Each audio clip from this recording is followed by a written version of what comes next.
Hello बच्चों, मैं स्मिता बिजलवान स्वागत करती हूँ आपका आईसीटी वर्चुअल क्लासरूम में। आशा करती हूँ आप सभी स्वस्थ होंगे और अच्छे से अपनी पढ़ाई कर रहे होंगे।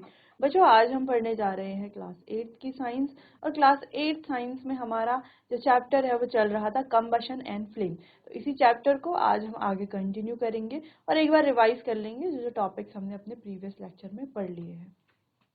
चलिए एक बार रिवाइज भी कर लेते हैं साथ साथ। तो देखो बच्चों, कंबशन में हमने ये पढ़ा कि कंबशन क्या होता है। इसके कंबशन के लिए ऑक्सीजन की आवश्यकता होती है। क्यों होती है ये हमने इस एक्सपेरिमेंट से देख लिया था। फिर हमने देख लिया था कि इसके उदाहरण क्या क्या है।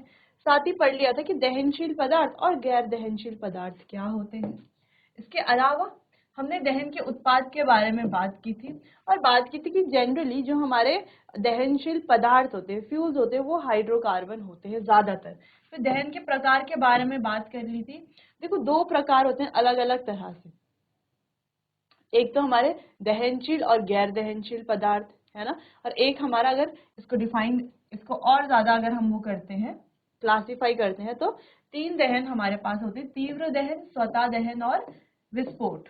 ठीक है, ये तीनों क्या होते हैं, तीनों में क्या सिमिलैरिटी होती है, क्या डिफरेंसेस होते हैं, उसके बारे में हमने बात कर ली थी।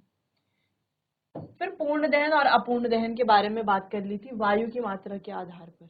ठीक है, चलिए बच्चों, फिर हम पढ़ रहे थे इग्निशन टेम्परेचर के बारे में पढ़ा, आवश्यक शर्तें क्या क्या है दहन के लिए, और आग लग जाती है जब, तो उस पर नियंत्रण कैसे पाया जाए, उसकी सारी जो विधियां हैं, मेथड्स हैं, वो भी हमने पढ़ लिए थे, जो जो तरीके हैं।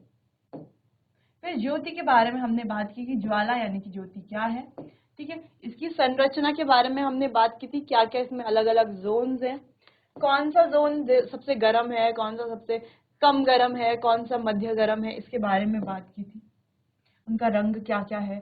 फिर लौ के संचरण संरचना के बारे में बात की थी। फिर ईंधन के बारे में बात कर रहे थे बच्चों हम अपने लास्ट लेक्चर में कि ईंधन क्या होते हैं। हमने पढ़ लिया था जहां पर ऊष्मा ऊर्जा उत्पन्न होती है। ठीक है, ईंधन जो हमारा एक, अगर हम कहें आदर्श ईंधन है, तो वो क्या होता है उसके बारे में बात कर ली थी। देखो, जो ज्यादा हीट एनर्जी प्रोड्यूस करता हो, पॉल्यूशन ना करता हो, है ना, किसी प्रकार का कोई जो पॉल्यूशन है वो उत्पन्न ना करता हो, आसानी से जल जाता हो, उसको ट्रांसपोर्ट करना आसान हो, है ना, एक जगह से दूसरी जगह ले जाना आसान हो। ठीक, और जो सस्ता भी हो। ठीक है, चलिए ये बात कर ली थी। फिर अलग अलग फ्यूल्स हमने देख लिए थे। फिर ईंधन के प्रकार हमने देख लिए थे कि ठोस, तरल और गैसीय, तीन प्रकार के ईंधन होते हैं। इनके क्या क्या एग्जाम्पल्स थे ये भी हमने अच्छे से समझ लिया था। ईंधन दक्षता के बारे में बात कर ली थी, एक बार इसको थोड़ा रिवाइज करेंगे कि 1 kg फ्यूल जब जलता है तो वो जितना ऊष्मा ऊर्जा प्रदान करता है, उससे हमें पता चल जाता है कि इसकी जो कैलोरीफिक वैल्यू है या ईंधन दक्षता है वो क्या है। ठीक है, तो जो जितना अच्छा ईंधन होगा वो उतनी ज्यादा उसकी कैलोरीफिक वैल्यू होगी। ठीक है, कैलोरी मान होगा उतना ज्यादा। जैसे एलपीजी और लकड़ी की बात करें, तो एलपीजी और लकड़ी में से बच्चों, जो एलपीजी है उसका कैलोरी मान बहुत ज्यादा होता है, यानी कि 1 किलो लकड़ी जलाएंगे और 1 किलो एलपीजी जब हम जलाएंगे, तो दोनों में कैलोरीफिक वैल्यू ज्यादा किसकी है, एलपीजी की, यानी कि ज्यादा ऊष्मा ऊर्जा कौन उत्पन्न करेगा, एलपीजी करेगा, है ना। तो वही हमारा एक अच्छा फ्यूल होता है, उसी को हम एक अच्छा ईंधन या आदर्श ईंधन भी कहते हैं, जो ज्यादा मात्रा में ऊष्मा ऊर्जा उत्पन्न करता है। तो यहाँ पर एक टेबल है, इस टेबल में हमने देख लिया था कि कौन सा जो हमारा दहनशील पदार्थ है या हम कहें हमारा ईंधन है, वो कितना उसकी कैलोरीफिक वैल्यू है। ठीक है, तो जहां पर हमने देखा कि हाइड्रोजन, बायोगैस, एलपीजी, सीएनजी, ये काफी अच्छे फ्यूल्स हैं, काफी अच्छे ईंधन है, क्योंकि ये ज्यादा मात्रा में ऊष्मा ऊर्जा उत्पन्न करते हैं। फिर जैसे कि काउ डंग केक यानी कि गोबर के उपले की बात करें, लकड़ी की बात करें, तो ये ज्यादा ऊष्मा ऊर्जा प्रदान नहीं करते, यानी कि ज्यादा इनकी कैलोरीफिक वैल्यू भी नहीं है, इसीलिए ये ज्यादा अच्छे ईंधन नहीं माने जाते। चलिए, फिर हम एक इम्पॉर्टेंट पॉइंट के बारे में बात कर रहे थे, इम्पॉर्टेंट टॉपिक को डिस्कस कर रहे थे कि ईंधन जलाने के हानिकारक प्रभाव क्या क्या है, जहां पर 2 पॉइंट को हमने डिस्कस भी कर लिया था। चलिए एक बार आप इसे देखिए, फिर से हम इन्हें डिस्कस करेंगे और आगे चैप्टर को कंटिन्यू करेंगे। चलिए, तो हानिकारक प्रभाव क्या हो सकते हैं ईंधनों को जलाने के। देखो बच्चों, ईंधन जो है, ईंधन को हमने जलाना तो है ना, इससे हमें मिलती है हीट एनर्जी, जिसको हम आगे उपयोग करते हैं कई जगहों पर, घरों में भी, है ना, और इंडस्ट्रीज में भी, और अन्य जगहों पर भी। ठीक है, तो ईंधन को तो जलाना है ही, उपयोग इसका करना ही है। ठीक, लेकिन बच्चों, ईंधन को जलाने के बहुत ज्यादा हानिकारक प्रभाव भी होते हैं। अब वो प्रभाव क्या है, उनके बारे में थोड़ा देख लेते हैं। चलिए, तो कुछ ईंधन जैसे कि कोयला है, देखो लकड़ी है, कोयला है, पेट्रोलियम है, इनको जब हम जलाते हैं, ठीक है, ये क्या है, हमारे कार्बन ईंधन है। जब ये जलते हैं तो हवा में राख और बिना जले हुए कार्बन के मुहीन कण छोड़ते हैं। ठीक है, जब महीन कण छोड़ते हैं, तो ये जो छोटे छोटे पार्टिकल्स जब जलते हैं तो ये छोटे छोटे पार्टिकल्स हवा में छोड़ते हैं।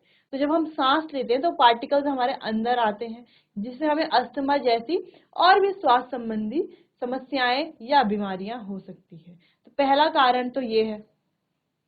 इन महीन कणों को सस्पेंडेड पर्टिकुलेट मैटर कहा जाता है। ये जो महीन कण है, इन्हें सस्पेंडेड पर्टिकुलेट मैटर कहा जाता है।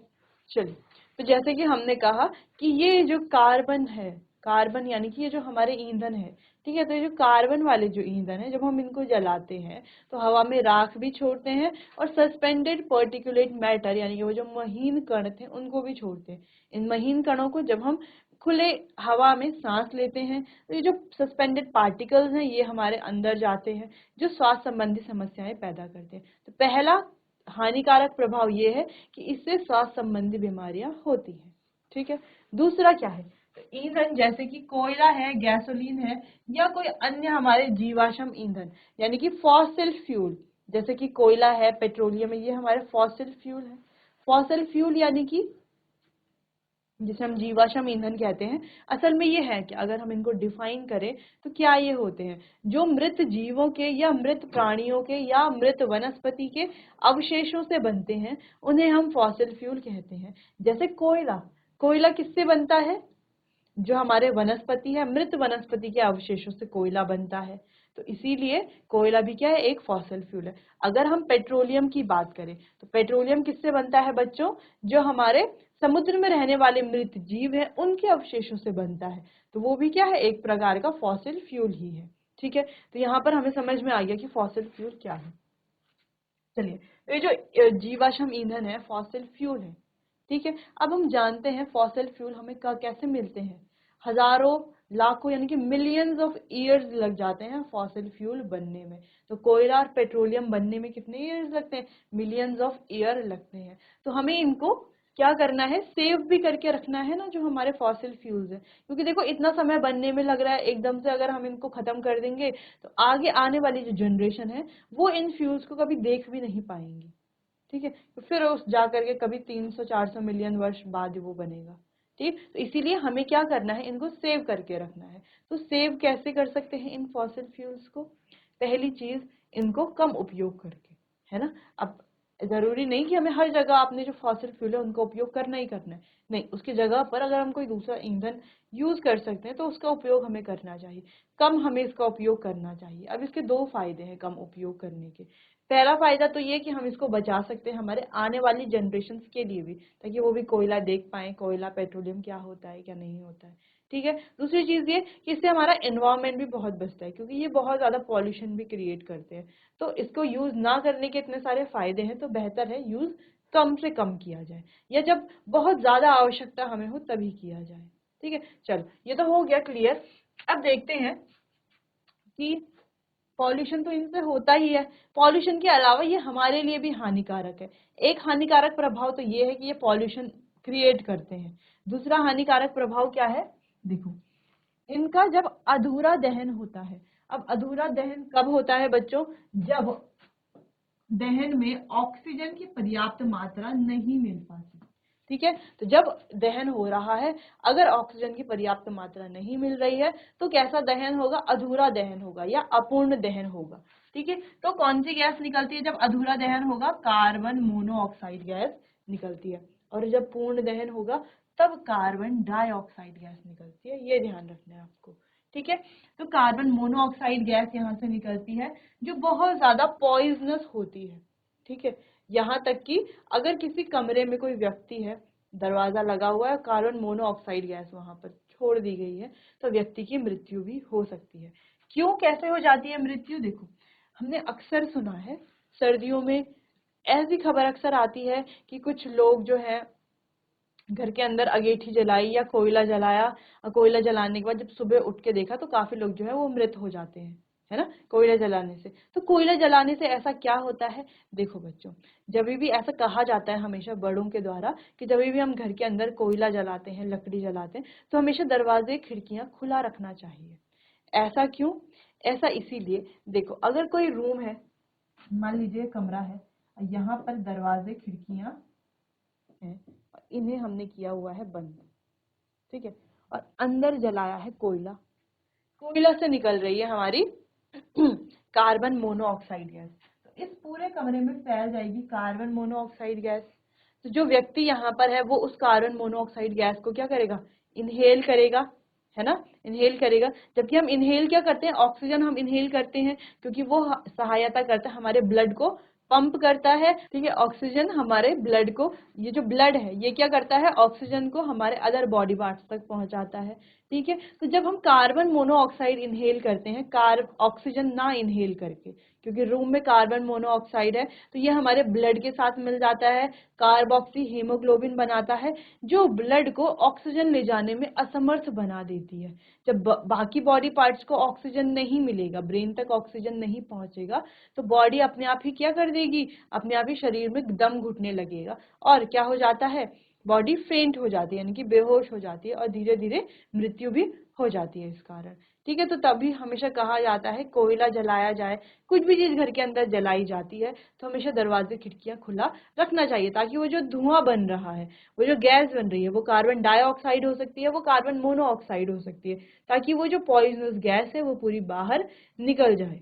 ठीक है, चलिए, तो यहाँ पर होता क्या है कि जो कार्बन मोनोऑक्साइड है, जो एक पॉइजनस गैस भी है, हमने डिस्कस कर लिया पॉइजनस क्यों है, क्योंकि ये कमरे में सो रहे लोगों की जान भी ले सकती है, इसीलिए पॉइजनस है। तो चलो, तो ये गैस ये क्या करता है? कार्बन मोनोऑक्साइड भी कोयला जला रहे हैं या कुछ भी जला रहे हैं, उसका जब अधूरा दहन हो रहा है, यानी कि अपूर्ण दहन हो रहा है, तब निकलती है कार्बन मोनोऑक्साइड गैस।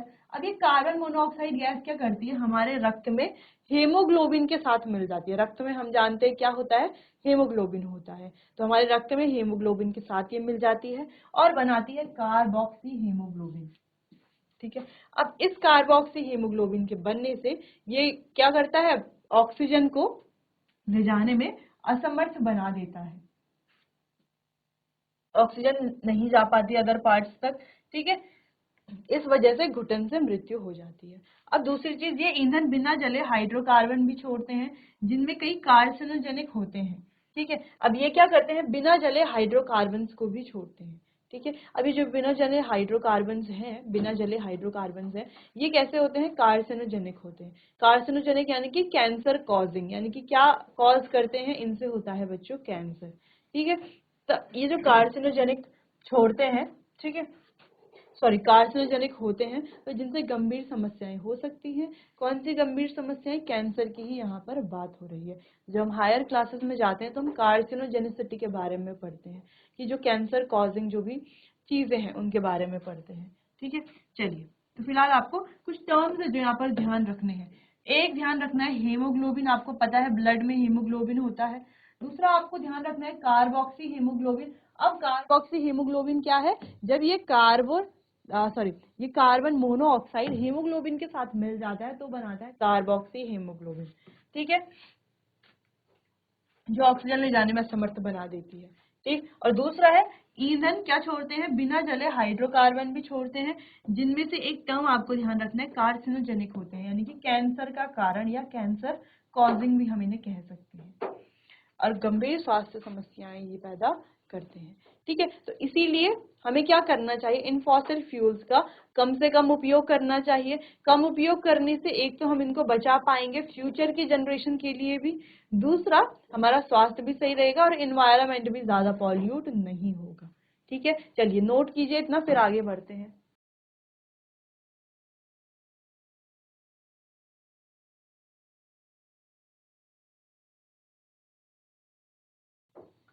आगे बढ़ते हैं। नेक्स्ट है, दहन के दौरान अधिकांश ईंधनों से निकलने वाली कार्बन डाइऑक्साइड। अब कार्बन डाइऑक्साइड की बात हो रही है यहाँ पर।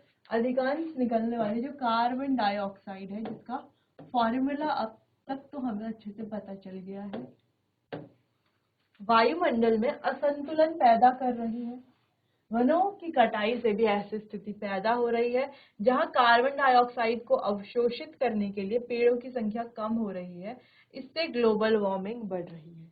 ठीक है, अब देखो, जब हम ईंधनों को जलाते हैं तो वहां से क्या निकल रहा है, कार्बन डाइऑक्साइड गैस।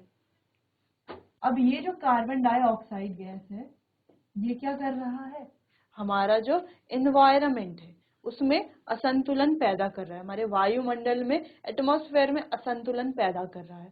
अब असंतुलन कैसे पैदा हो रहा है, अब ये हो रहा है बच्चों वनों की कटाई की वजह, जिसको हम डिफॉरेस्टेशन भी कहते हैं। क्या कहा जाता है, डिफॉरेस्टेशन। डिफॉरेस्टेशन अगर आपको डिफाइन करना हो तो क्या क्या लिखेंगे आप, जहां जहां वनों की कटाई हो रही है तो वही क्या है, डिफॉरेस्टेशन। ठीक है, तो ये हो रहा है डिफॉरेस्टेशन की वजह से। क्योंकि देखो जैसे जैसे पेड़ कम होंगे, मेन तो पेड़ है, पेड़ों को काटा जाएगा तो इससे कार्बन डाइऑक्साइड का क्या लेना देना, आप यही सोच रहे होंगे, है ना। तो कार्बन डाइऑक्साइड का लेना देना है वो ऐसे कि देखो, ये कार्बन डाइऑक्साइड है तो प्लांट्स क्या करते हैं, या ये जो ट्रीज हैं ये क्या करती हैं, इस कार्बन डाइऑक्साइड को एब्जॉर्ब करते हैं, या हम कहें इनहेल करते हैं अपना खाना पकाने के लिए, है ना, फोटोसिंथेसिस की प्रोसेस के लिए।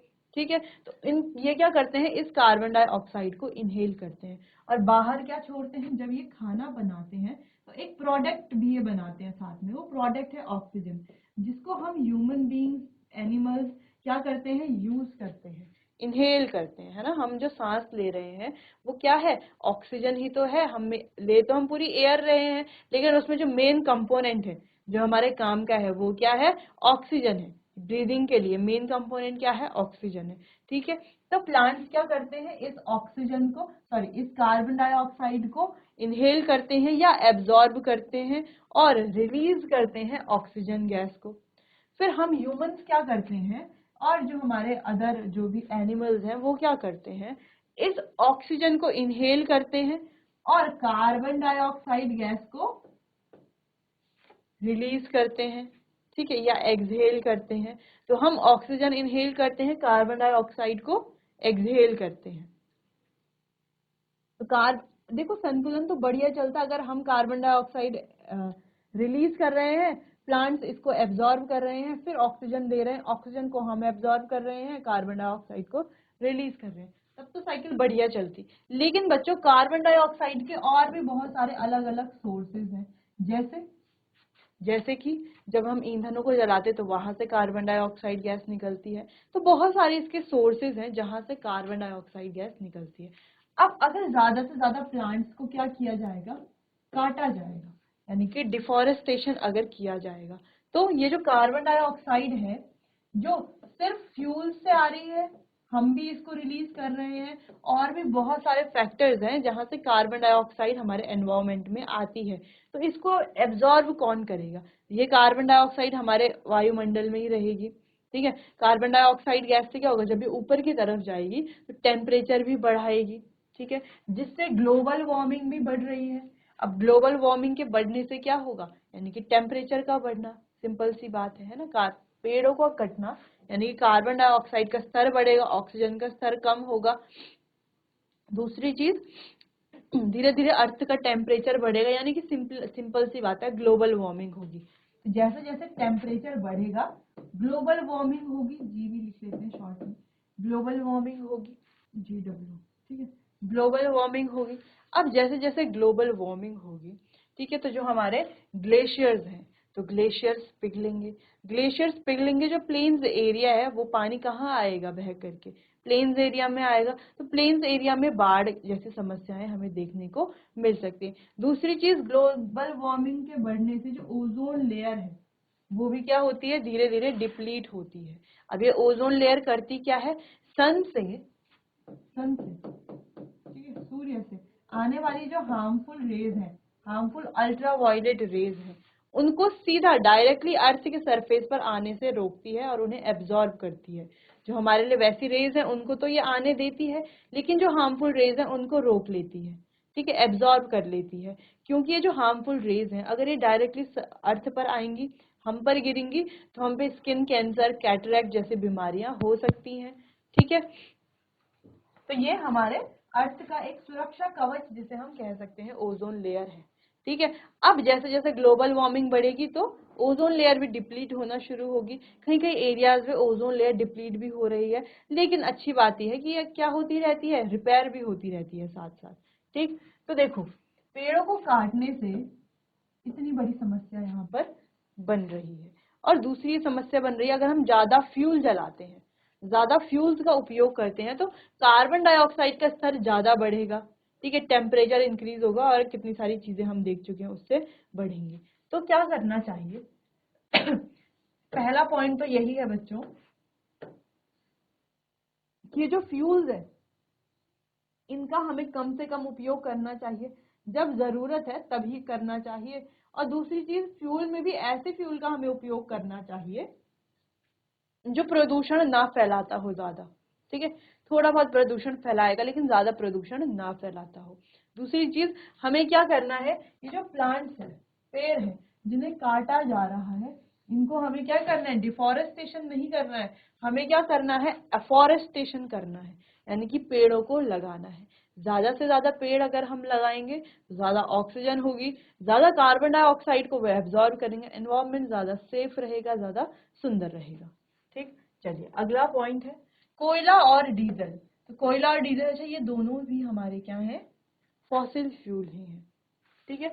ये जब जलते हैं तो sulphur dioxide gas, SO2 gas निकलती है, जो संक्षारक प्रकृति की होती है, कॉरोसिव नेचर की ये होती है, और नाक गले में वायु मार्ग में जलन पैदा करती है, ठीक है। तो जब कोयला और डीजल जलते हैं तो ये बनाते हैं सल्फर डाइऑक्साइड, जो संक्षारक प्रकृति की होती है, नाक गले में या वायु मार्ग में जलन पैदा करती है। इससे सांस लेने में तकलीफ होती है, घबराहट होती है, और छाती के आसपास जकड़न की भावना भी होती है। देखो कितनी कितनी गंभीर समस्याएं हो रही हैं कोयला और डीजल जलाने से।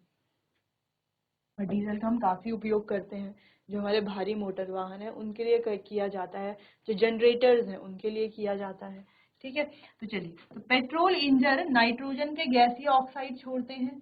देखो बच्चों, कोयला और डीजल है तो ये सल्फर के ऑक्साइड छोड़ रहे हैं, जबकि जो पेट्रोल है वो नाइट्रोजन के गैसीय ऑक्साइड छोड़ते हैं।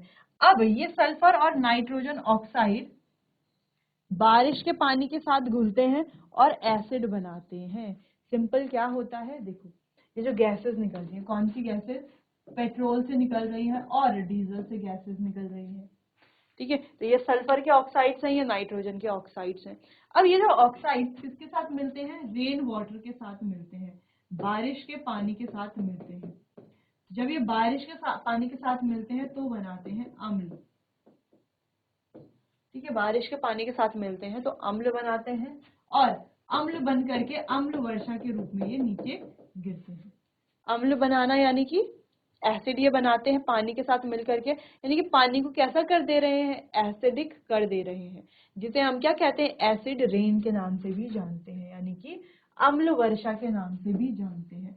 अब अगर अम्ल वर्षा होगी तो क्या हमारा कुछ नुकसान है, एसिड रेन यानी कि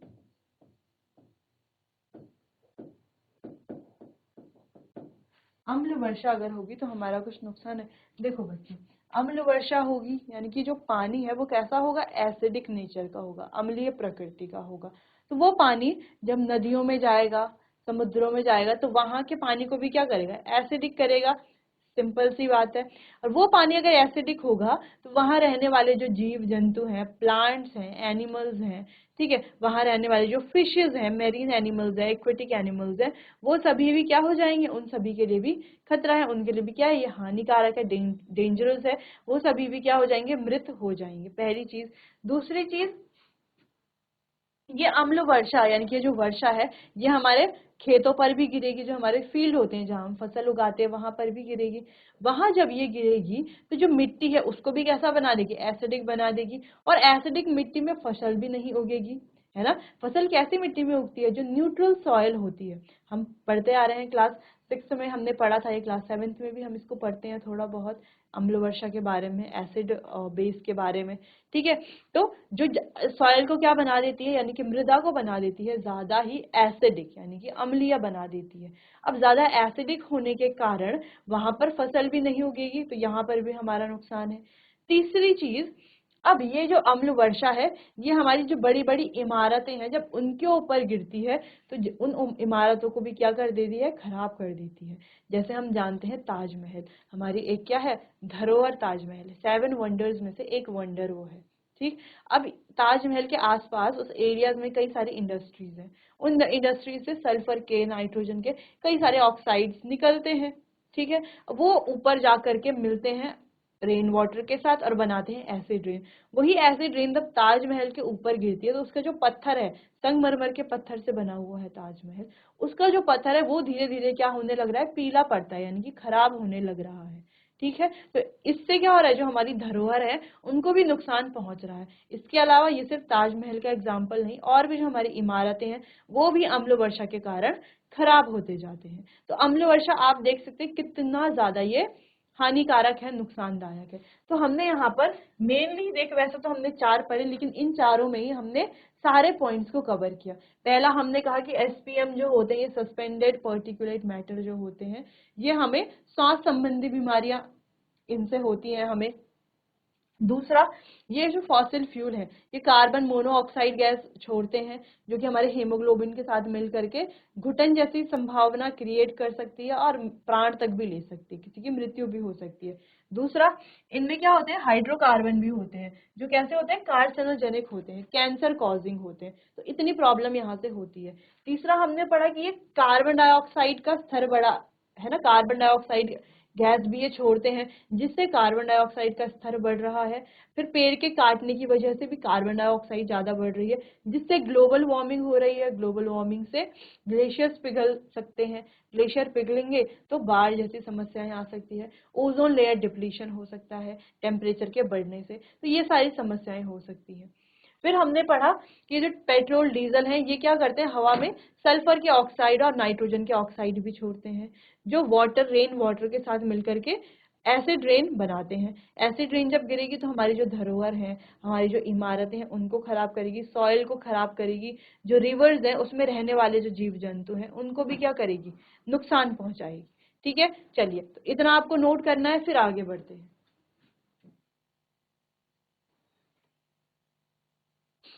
चलिए बच्चों, तो आज के लिए बस इतना ही, बाकी चैप्टर को डिस्कस करेंगे हम अपने आने वाले अगले सेशन में। तब तक के लिए आपका बहुत बहुत धन्यवाद।